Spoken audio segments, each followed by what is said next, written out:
अगर वेद और ज्ञान होना ही ब्राह्मण सूचक है तो हमारे यूपी में कथावाचक जादव समाज के लोग थे, क्यों उनका बाल मुंडन कर दिया? वो विद्वान नहीं था क्या? और पंडिताइन के मूत्र से उसको शुद्धिकरण किया गया। ये कहते हैं कि विद्वान होना ब्राह्मण सूचक है। यादव होकर के चमार होकर के यहाँ भागवत कहने आए हो। परीक्षित की मैडम से इन्होंने मूत्र बोले, भाभी आप अपना मूत्र ले आओ, उसे मूत्र से हमारे ऊपर छिड़का इन्होंने। चलेगा कभी नहीं करेंगे, कभी मत करना, इतना समझ लेना। हमारे समाज में जितने भी ज्यादा भाई लोग हैं जो अपने आप के विद्वान समझते हैं, मैं दावे के साथ कहता हूं कि उनके यहाँ भी ब्राह्मण चावल दाल सब्जी नहीं खाएगा, आज भी नहीं खाता है। मैं आजमा के देख चुका हूं। घमंड छोड़ दे। हमारे यादव समाज के लोग जिनको गुमान हो गया है कि मैं यादव समाज है, बड़का जात है, अखिलेश जी के भी नशा फट गया। पूर्व मुख्यमंत्री अखिलेश जी का नशा कब फटा? जब सीएम आवास जब खाली किए, सीएम आवास को जब गाँव मूत्र गंगा जल से धोया गया, उनका नशा फट गया। आप किस खेत के मूल्य हैं भाई? मिट्टी के मूर्ति में प्राण डाल देते हैं। किसी का बेटा मर जाए तो उसमें प्राण डाल दे, तब न जानेंगे। किसी का बेटा मर जाता है, उसके मरा प्राण डाल दे, तब पंडित का गुलामी करेंगे। पहले के लोग अनपढ़ थे, हम लोग के दिमाग में पूर्वज के भरे हुए थे, जो पंडित के द्वारा मैंने श्राद्ध कर्म कराइए तो आपके माता पिता मैंने स्वर्ग में जाएंगे। कौन देखा है मैंने आदमी स्वर्ग में जाता है कि नरक में जाता है? कोई देखा है आज तक? पंडित जी आज तक देखे हैं कोई नरक में गए हैं कि स्वर्ग में गए हैं? सब ये पाखंडवाद है। हमारे समाज से जो दान लेते हैं और ये बोल के लेते हैं कि जो आप दान में दीजिएगा आपके पूर्वज को मिल जाएगा। मैं दान करने वाले साथी से पूछना चाहता हूं कि आपके पूर्वज को जो मिला उसका रिसीविंग उन्होंने दिया,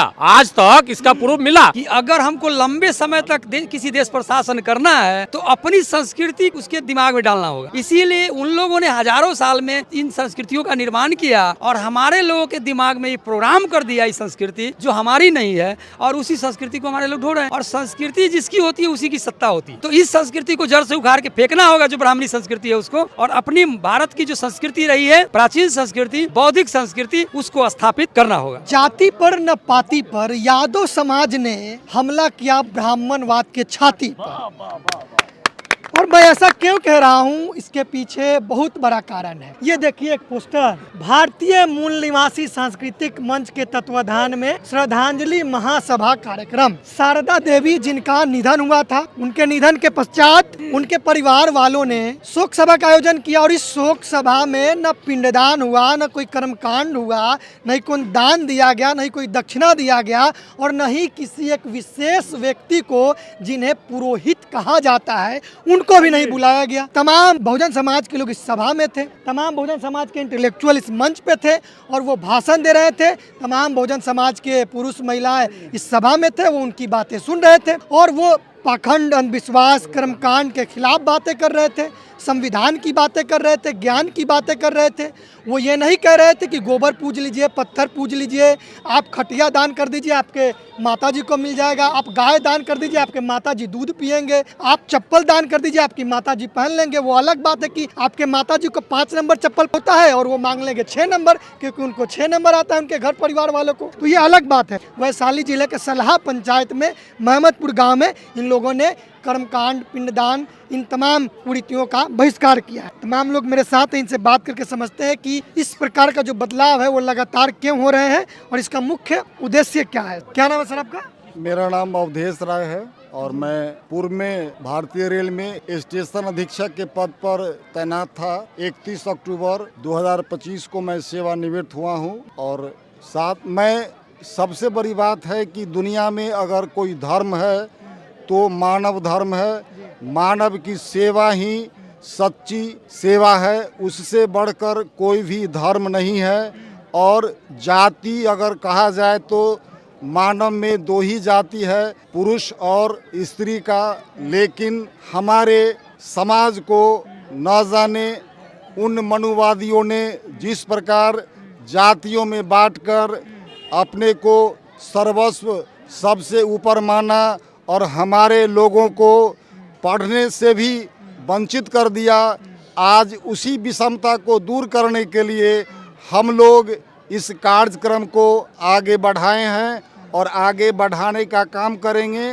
जब तक हमारा समाज, जब तक हमारे बच्चे, हमारे बच्चियां नहीं पढ़ेंगी तब तक उनमें ज्ञान नहीं आएगा, और जब तक वो तर्क नहीं करेंगे तब तक वो हमेशा गुलाम ही रहेंगे।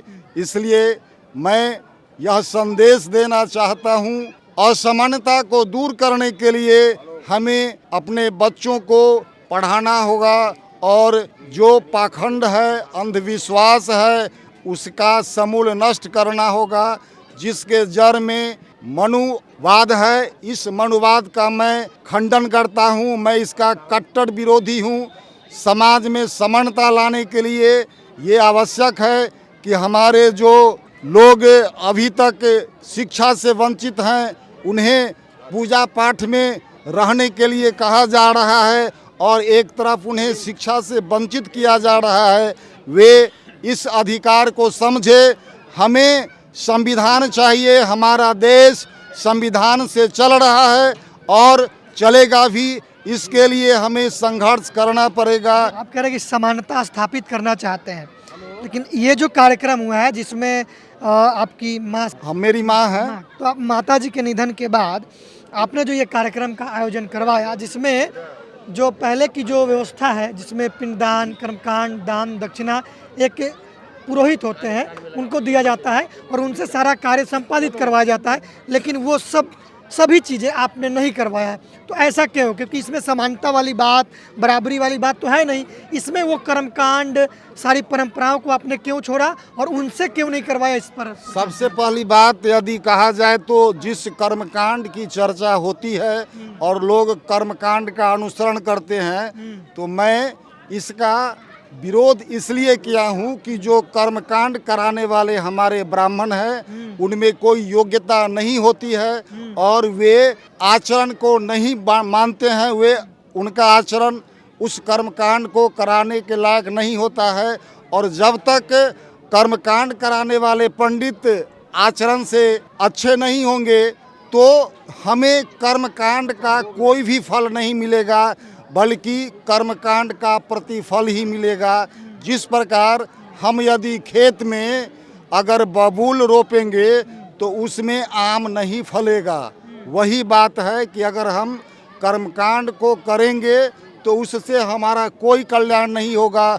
हम उसी गर्दिश में डूबे रहेंगे और हमें आगे बढ़ने का कोई अवसर नहीं मिलेगा। इसलिए हमें संविधान के तहत जो अधिकार दिया गया है, हम जब तक नहीं पढ़ेंगे, हमें संविधान का अध्ययन करना चाहिए। संविधान से ही सब कुछ चलता है। आज लोग चाहते हैं कि मनुस्मृति को लागू करें, जो अब कतई संभव नहीं है। क्या नाम है आपका सर? सर मेरा नाम राजनंदन है। हमारे बड़े भैया जो अभी बात बोले वो 100% सही है और हम इनके ज़िंदगी भर हमेशा साथ रहेंगे। और हमारा जो कोई भी काम चल रहा है वो संविधान के अनुसार ही चल रहा है। तो इनका कहना है जो संविधान से ही सारा काम हो और ये देश जो चलता है संविधान से ही चलता है, ये कोई ग्रंथ और कोई वेद से नहीं चलता है। तो हम बड़े भैया के पक्षधर है, 100% पक्षधर रहेंगे, ज़िंदगी भर रहेंगे। आप किस पद पे हैं सर? हम अभी RPF में है, हेड कांस्टेबल है। क्या नाम है आपका सर? मेरा नाम श्यामनंदन कुमार है जी। आप किस पद पे हैं? फिलहाल साला पंचायत उप मुखिया हूँ। अच्छा, उप मुखिया है। एजुकेटेड है, डबल PG है। अच्छा, स्टेट पास है +2 वाला। तो ये सर चेतना जो आप लोग मनुवाद, ब्राह्मणवाद को छोड़ रहे हैं, पाखंडवाद को छोड़ रहे हैं, ये चेतना कैसे आ गया आप लोगों के अंदर? देखिए, आप पढ़े लिखे होगा तो जरूर जब चेतना आएगा। अगर वो पहले के लोग अनपढ़ थे, हम लोग के दिमाग में पूर्वज के भरे हुए थे जो पंडित के द्वारा बना श्राद्ध कर्म कराइए तो आपके माता पिता मैंने स्वर्ग में जाएंगे। कौन देखा है मैंने आदमी स्वर्ग में जाता है कि नरक में जाता है? कोई देखा है आज तक? पंडित जी आज तक देखे हैं कोई नरक में गए हैं कि स्वर्ग में गए हैं? सब ये पाखंडवाद है। तो आप बोले कि स्वर्ग नरक नहीं होता है, अब पंडित जी बताते होता है। वो कहते हैं कि भाई खटिया, चौकी, पलंग, जूता, चप्पल सब दीजिएगा तभी ना मिलेगा। पंडित लोग अति मिट्टी के मूर्ति में प्राण डाल देते हैं। अच्छा। किसी का बेटा मर जाए तो उसमें प्राण डाल दे, तब न जानेंगे, हम गुलामी करेंगे उनका। किसी का बेटा मर जाता है उसके प्राण डाल दे तो हम पंडित का गुलामी करेंगे। अच्छा, तो मतलब ऐसा नहीं होता है? नहीं होता है, गलत बात है ये। कुछ नहीं होता है, स्वर्ग नरक कुछ नहीं होता है। स्वर्ग यही होता है, नरक यही होता है। तब कर्मकांड सब पाखंडवाद है, इसको हम लोग कसम प्रण का कर लिए हैं, इसको दूर करेंगे। क्या नाम है आपका सर? SI अविनाश कुमार, ऐसा ही है सर आप? समस्तीपुर जिला। जी। सारे परिवार के लोग जो है आप लोग किसी न किसी पद पे पोस्टेड है और आप इस तरीके का बड़ा बदलाव किए हैं। अक्सर ये देखा जाता है समाज में कि जो पढ़े लिखे लोग हैं या किसी पोस्ट पे पोस्टेड हैं वो थोड़ा सा डरते हैं कि भाई इस तमाम लफड़ों में क्यों पड़ा जाए, लेकिन आप जो है कि एक जोखिम लेकर समाज में एक जागृति फैला रहा है, एक कार्यक्रम भी आयोजित करवाए हैं, खुले मंच से लोगों को जागृत करवाए हैं, आप क्या कुछ कहेंगे सर इसमें? जो धर्म के प्रचार करते हैं, जो डराते हैं, उनका बेटी और बेटा पढ़ते हैं, विदेश में पढ़ते हैं जी, और हम लोग के यहाँ मतलब धर्म का मतलब ज्ञान बांटते हैं, और उनका मतलब बेटा मतलब जो विदेश में पढ़ते हैं। अगर धर्म का जब मतलब ज्ञान है, धर्म का ज्ञान है, ये तो वह मतलब जैसे यतियाँ पढ़ावे और तो धर्म का बचावे, जो है से अपना बेटा बेटी का यहाँ धर्म के प्रचार में लगावे, तो वो नहीं, हम लोग के धर्म के मतलब प्रचार करते हैं, मतलब यति लगाते हैं और अपने महानुभाव मतलब बेटा बेटी के विदेश पढ़ाते हैं। जैसे में लीजिए जो मतलब कुमार विश्वास है, उनका बेटी मतलब बढ़िया यूनिवर्सिटी में विदेश में पढ़ रही है। उसी तरह से अब हम लोग का ही मतलब यह जागरूक समाज है जो अपना पुत्र को पढ़ावे, बच्ची को पढ़ावे, बच्चा से शिक्षा दे, और यही मतलब विकास है और यही ज्ञान है। क्या नाम है सर आपका? बीमल राय। जी, आप किस पद पे थे? हम पुलिस इंस्पेक्टर से रिटायर किए हैं। ये लोग इस तरीके से बदलाव किए, आपका क्या कुछ कहना है इसमें? इस भतीजा जो बदलाव किए हैं इसमें मेरा पूरा सहयोग है, और मैं कहना चाहता हूं कि और समाज के आदमी है इसको बदलाव करें। ये पाखंड में जो डर है, भय है और ठगे जाते हैं, इसमें कुछ नहीं है। अपने बच्चे को आगे बढ़ावे, पढ़ावे लिखावे, उसको भविष्य बनावे, यही हमारा उद्देश्य है। क्या कहेंगे सर? बिल्कुल, अभी जो है, अभी तो हम लोग को सिर्फ शुरुआत है, इसको ज़्यादा अभी नहीं विस्तार दिए हम लोग। ये अभी मतलब झांकी है, पूरा पिक्चर अभी बाकी है। कैसे? आज हमारे बिहार से ये कारवा शुरुआत हुआ है, लेकिन पूरे देश में चल रहा है। लेकिन आपको पता होना चाहिए इस बिहार में हमारे यादव की संख्या 14.5% है। तो जिस दिन जिस आंदोलन को यादव समाज पकड़ लेगा, जिसके विरोध में यादव समाज खड़ा हो जाएगा, उस दुश्मन को भागने में ज्यादा देर नहीं लगेगा। इसलिए मनुवाद को सतर्क हो जाना चाहिए और अपने होश को ठिकाने में आ जाना चाहिए।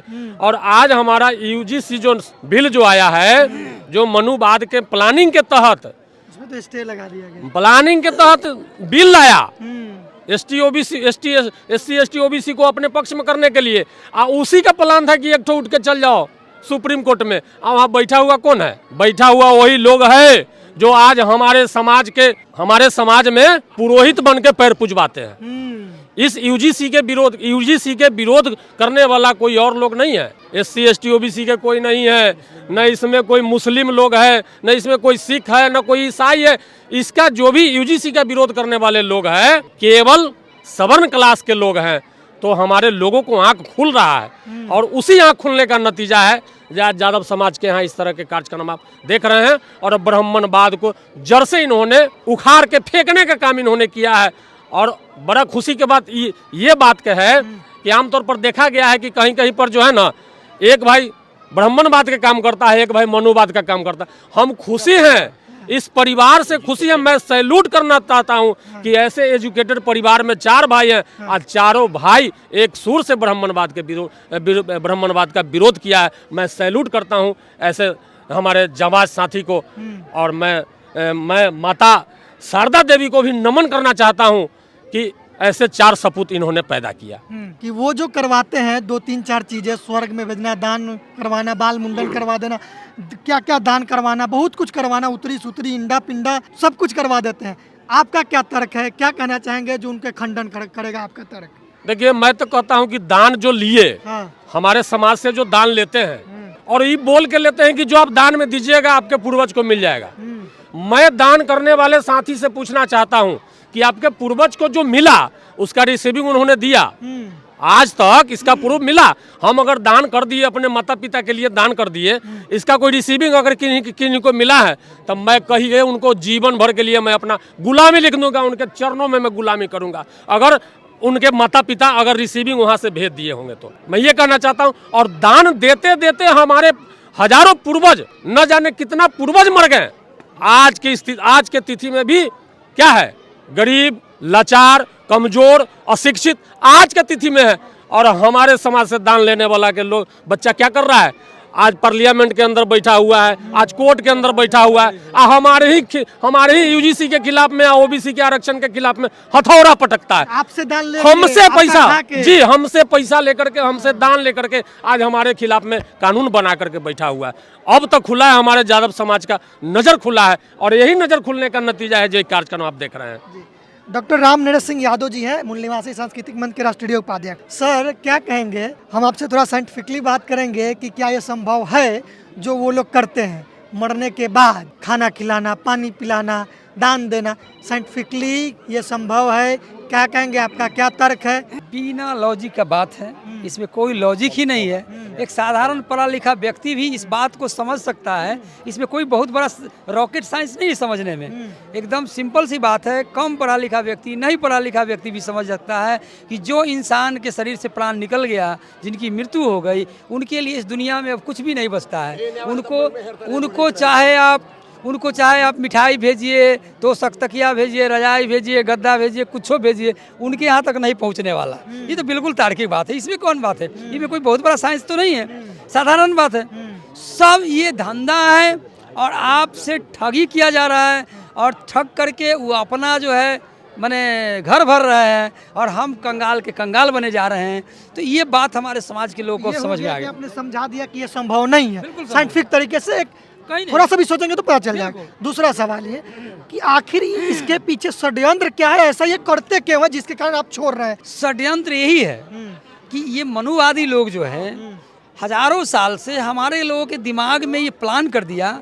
और देखिए उनको ये पता है ठीक से कि अगर हमको लंबे समय तक किसी देश पर शासन करना है तो अपनी संस्कृति उसके दिमाग में डालना होगा। इसीलिए उन लोगों ने हजारों साल में इन संस्कृतियों का निर्माण किया और हमारे लोगों के दिमाग में ये प्रोग्राम कर दिया इस संस्कृति जो हमारी नहीं है, और उसी संस्कृति को हमारे लोग ढो रहे हैं। और संस्कृति जिसकी होती है उसी की सत्ता होती है। आपको अगर, हमारे समाज को अगर अपनी सत्ता लानी है और ये देश का मालिक और हुक्मरान बनना है तो इस संस्कृति को जड़ से उखाड़ के फेंकना होगा, जो ब्राह्मणी संस्कृति है उसको, और अपनी भारत की जो संस्कृति रही है, प्राचीन संस्कृति, बौद्धिक संस्कृति, उसको स्थापित करना होगा। भारतीय मूल निवासी सांस्कृतिक मंच के प्रदेश प्रबोधक है पेरियार दिलीप यादव जी। मैं आपको बता दूं ये कर्मकांड के बारे में, ये जो कर्मकांड जिसको वो कर्मकांड कहते हैं, उसमें मूल रूप से है कि जीवन के बाद के जीवन की चिंता करना। एक जीवन है जो हम सब हैं, जीवन है, अभी हमको भोजन चाहिए, कपड़ा चाहिए, वस्त्र चाहिए, सब सुख सुविधा चाहिए, तो अभी के लोगों के जीवन की चिंता करना। लेकिन वो कहते नहीं, जीवन के बाद भी एक जीवन है तो उसकी चिंता करना की बात करते हैं ये मरने के बाद, कि तुम्हारे मृतक अगर मर गए तो वो क्या खाएंगे, क्या पहनेंगे, कहाँ सोएंगे, उनके जीवन की चिंता करना ये ब्राह्मणवाद की सबसे बड़ा मुख्य कारण है कि हमारे लोगों को ये दिमाग में डाल देता है कि तुम उसकी चिंता करो जिसके शरीर के, जिसके अस्तित्व को हम अग्नि में विलीन कर दिए, पंचतत्व में विलीन हो गया, जल गया, समाप्त हो गया, फिर उसकी चिंता क्या करना? उसके लिए चिंता हम उसकी करेंगे, उसके आत्मा की चिंता नहीं करेंगे। चिंता हम उस आत्मा का करेंगे जो आत्मा जिंदा है, वो अच्छा ढंग से कैसे रहेगा, उसका परवरिश कैसे होगा, हम उसकी चिंता न करेंगे। हम मरने के बाद के लोगों की चिंता नहीं करेंगे। और ये जो ब्राह्मणवाद है, इसका मुख्य कारण है कि ये भारत के जो मूल निवासी है, इस मूल निवासी के पास चूंकि पूरे शरीर में तो शरीर उसका तो अपना है, लेकिन इस पर उसका कब्जा है ब्राह्मण का। पर मतलब ये कपाल मस्तिष्क पर, ये दिमाग पर, ये दिमाग पर बुद्धि, हाँ बुद्धि इसको बुद्धि दिमाग पर, ये मूल निवासियों की दिमाग पर कब्जा कर लिया है। वो जानता है कि पूरे शरीर से वो खाता है, हाथ उसका है, मुंह उसका है, कान उसका है, नाक उसका है, पैर उसका अपना है, लेकिन ये उसका अपना नहीं है। ये नहीं, ये दिमाग उसका है और जैसे मन करता है वैसे डीलिंग करता है। वो जन्म से, जैसे जन्म से, गर्भ से, समय से लेकर के गर्भावस्था में होगा तो वो ब्राह्मण को बोलेगा, वो कहेगा कि जाओ उसके किसी ब्राह्मण को ले आओ। गर्भ में जो बच्चा पल रहा है उस पर वो बच्चा कैसे स्वस्थ होगा, कैसे बढ़िया होगा, तो उसके लिए कहेगा कि इतवार करो, मंगल करो, सोमवार करो, बुध करो। वो तरह तरह का पर्व त्योहार करके उसको फास्टिंग कराएगा। फास्टिंग कराने का मतलब है कि विज्ञान कहता है कि किसी भी गर्भवती महिला को वो उपवास नहीं रहना चाहिए, खाली पेट नहीं रहना चाहिए, क्योंकि खाली पेट रहने से वो जो बच्चा का जन्म होगा वो बच्चा मानसिक और शारीरिक रूप से कमजोर होगा, ये विज्ञान कहता है। लेकिन धर्म कहता है कि नहीं, तुम उपवास करो, तुमको मने शनिचर इतवार सोमवार मंगल बुध अगर सब चीज करोगे तो तुम्हारा बच्चा स्वस्थ होगा। जबकि हमको गर्भावस्था में ही हमारे मूल निवासी के बच्चों को, हमारा आने वाली पीढ़ी को वो जो है कमजोर कर देता है। वो जन्म लेने के बाद जो है कितना विकसित करेगा, उसके बाद फिर जन्म लेता है, फिर नाम पूछने के लिए उसके पास दौड़ के जाता है। अरे जन्म लगता है कि उसी का बच्चा है क्या? अरे बच्चा पैदा तुम किए हो, तुम उसका परवरिश करोगे, सब कुछ करोगे, और तुम दौड़ के उसके पास चले जाते हो कि इसको बताओ इसका हम नाम क्या रखें। तुमको नाम रखने का तुमको अधिकार नहीं है। तुम अपने दिमाग में नहीं सोचा कि जन्म मैं दिया हूँ तो नाम भी मैं रख सकता हूँ, तो वो नाम रखने के लिए चला जाएगा। उसके बाद जब होगा तो छठी होगा, 27 में डालेगा, फिर स्कूल भेजे, कहिया स्कूल भेजेंगे इसको, अच्छा दिन को तो खूब पूजा उजा करके स्कूल भेजेगा। शादी का समय आएगा, रिजल्ट जब परीक्षा में आएगा तो दौड़ के फिर ब्राह्मण के पास जाएगा। शादी जब होगा तो शादी की तारीख पूछने के लिए उससे जाएगा कि कब हम अपने बच्चे को जो है मैंने शादी करें, उससे पूछेगा। घर में जब घुसेगा तो घर में प्रवेश करने के लिए फिर उससे पूछने जाएगा। फिर जब उसके बाद जो है किसी भी तरह का अगर मरेगा तो उसी तरह किसी भी तरह का शुभ काम करेगा। जो वेद और पुराण की जानकार है वो ब्राह्मण है, उसमें मैं भी हूँ, आप भी हो सकते हैं, आप भी हो सकते हैं। जन्म से ले लिया ब्राह्मण चलेगा। अगर वेद और ज्ञान होना ही ब्राह्मण सूचक है तो हमारे यूपी में कथावाचक जादव समाज के लोग थे, क्यों उनका बाल मुंडन कर दिया? क्यों बाल मुंडन किया? वो विद्वान नहीं था क्या? जादव समाज होने के बावजूद भी अगला के बाल मुंडन कर दिया और पंडिताइन के मूत्र से उसको शुद्धिकरण किया गया। ये अपमान जो हुआ, ये अपमान दिखाई नहीं देता है हमारे लोगों को। और हाल फिलहाल में मध्य प्रदेश में जो अभी एक तो जादव समाज के लोग जो 12 इंची के टीकी रख लेता, उसको टीकी छील दिया, उखाड़ लिया, हाथ से पकड़ के उखाड़ लिया, ये कहते हुए कि टीकी रखना तुम्हारा काम नहीं है, तुमको कौन अधिकार दे दिया टीकी रखने के लिए? तो ये कहते हैं कि विद्वान होना ब्राह्मण। जो हमारे समाज में जितने भी जादव भाई लोग हैं जो अपने आप के विद्वान समझते हैं, मैं दावे के साथ कहता हूं कि उनके यहाँ भी ब्राह्मण चावल दाल सब्जी नहीं खाएगा, आज भी नहीं खाता है। मैं आजमा के देख चुका हूं। घमंड छोड़ दे कि मैं विद्वान हो गया हूं। हमारे जादव समाज के लोग जिनको गुमान हो गया है कि मैं जादव समाज है, बड़का जात है, अखिलेश जी के भी नशा फट गया। पूर्व मुख्यमंत्री अखिलेश जी का नशा कब फटा? जब सीएम आवास जब खाली किए और सीएम आवास को जब गांव मूत्र गंगा जल से धोया गया, उनका नशा फट गया। आप किस खेत के मूली हैं भाई? नाम मेरा कुशेश्वर सहनी, बलिया सहदेई प्रखंड से हूँ। समाज के लोग मरते हैं, वो ब्राह्मण जो है स्वर्ग में भेजते हैं। खुद उसको स्वर्ग को पता नहीं है कि स्वर्ग है क्या। स्वर्ग के बारे में मैं बताता हूँ कि स्वर्ग क्या है। प्रथम स्वर्ग है निर्मल काया, जो हमारा शरीर निरोगी होना चाहिए। दूसरा स्वर्ग है घर में माया, हमारे पास रुपये पैसे होगा, धन दौलत होगा, दूसरा स्वर्ग है। तीसरा स्वर्ग है पतिव्रता नारी, और चौथा स्वर्ग है पुत्र आज्ञाकारी। ये चीज़ वो नहीं बता पाते।